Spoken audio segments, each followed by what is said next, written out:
Good afternoon. My name is Shelley Warren. I'm a project manager with Cox Business. Today, I hope you're in the right place. This is face-to-face impression management.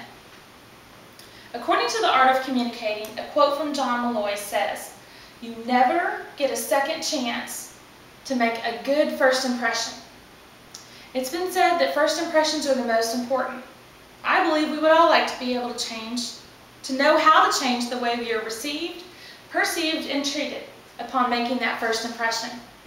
To make changes, we must have the right tools, know when to use the best tool for the job, and keep them organized. Communication can be managed a number of ways, but today we will discuss some options for face-to-face impression management.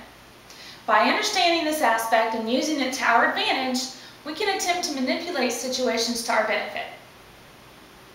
Manner, setting, and appearance are three areas in which communicators can manage the way we come across to someone else. With careful preparation, we can manipulate the way we are perceived by others to meet our needs. Let's take a look at manner, our first tool, and focus on words. The Art of Communicating tells us there are 4 components to making up your vocal expression: relaxation, breathing, projection, and resonance, and each can be changed or altered through exercises to expand your vocal effectiveness, according to the Art of Communicating. If you don't like your voice, it can be changed with practice. Nonverbal communication validates all our verbal information and is always more believed than anything we say, according to 5 steps. Silence is more powerful than words, especially when we are actively listening. Silence often makes others uncomfortable, so we must be careful how it's used. The use of silence to encourage prospective employees to reveal a little more than they had planned has long been used by the savvy interviewer, according to 5 steps.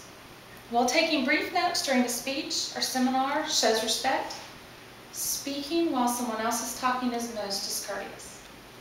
Nonverbal actions can speak louder than words. Speaking from personal experience, I was on a conference call the other day, and I wasn't very happy with what was going on the other end of the phone, so I guess I was rolling my eyes a little bit. Someone told me that after the call. Now that was nonverbal communication at its best, or its worst. Setting is our second impression management tool. Consider the paint color used on the walls in your home and office. Paint color can either calm the observer or energize them. Either way, it's all in the color selection. I have a friend who's an artist. Chandra recently bought her very first home, and she painted all of the walls vibrant jewel tones of blues and purples. Those colors inspire her and make her happy. While me, I like muted tans and creams. My house is Tuscan inspired, which calms me and helps me think of the time when I was a student in France. Our personal space or setting can be quite different from our public setting. I'm the first person to admit, I don't always keep everything tidy. I don't want my kids to be embarrassed when they bring someone over, which happens a lot, so my public areas, the kitchen, the living room, and the dining room, are kept pretty tidy, comfortable, and they're welcoming. On the opposite side of that is my bedroom. I have way too many flat surfaces to lay things, and they start to pile up. Laundry baskets on the floor, gym shoes with my weights and yoga mat in the corner, and those cute little decorative pillows that never quite make it to the bed where they're supposed to be. My public space is neat, but my private space is less than tidy, sometimes. As long as I don't let a visitor into my room, they would never know the disastrous state in which it resides, sometimes. Another way to control the setting is to not allow someone to view my mess. Lastly, consider music as a tool to manage your setting. Think about your favorite song. Why is it your favorite song? Probably because it evokes a memory of a feeling when that song is heard. Imagine, if you will, an elegant Italian restaurant. Low lights, candles on the table.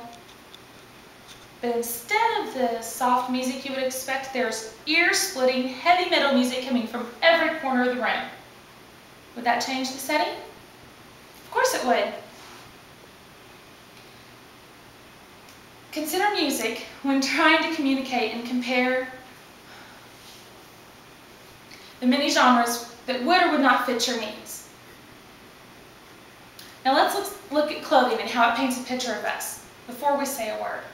Last Halloween, my boyfriend and I dressed like doctors. He's a big guy, so we had a hard time finding the lab coat, so he just wore scrubs and tennis shoes. I wore a lab coat, scrubs, stethoscope, had a badge with my name and picture on it. We went out to eat before the party. The waitress gave me the check. There's a social experiment for you, I guess. She thought I looked more like a doctor than him, so she gave me the check. Imagine communication in the same manner. Just be careful you know to whom you're talking. Likewise, our casual clothing conveys a message as well. Our casual clothes can suggest that we're rich, athletic, or lazy. If your normal uniform is a dingy white undershirt and basketball shorts, you will be looked upon as lazy or unemployed. When in reality, you're a happily employed telecommuter out for breakfast at Chick-fil-A.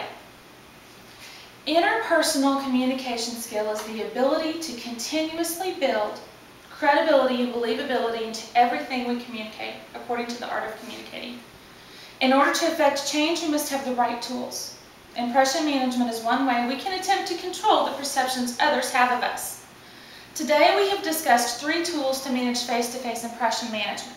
By using manner, setting, and appearance, we can have more control over our communication. Impression management is a way to control the perceptions others have of us and for us to have power over our own impressions. Don't forget your tool belt. Thank you.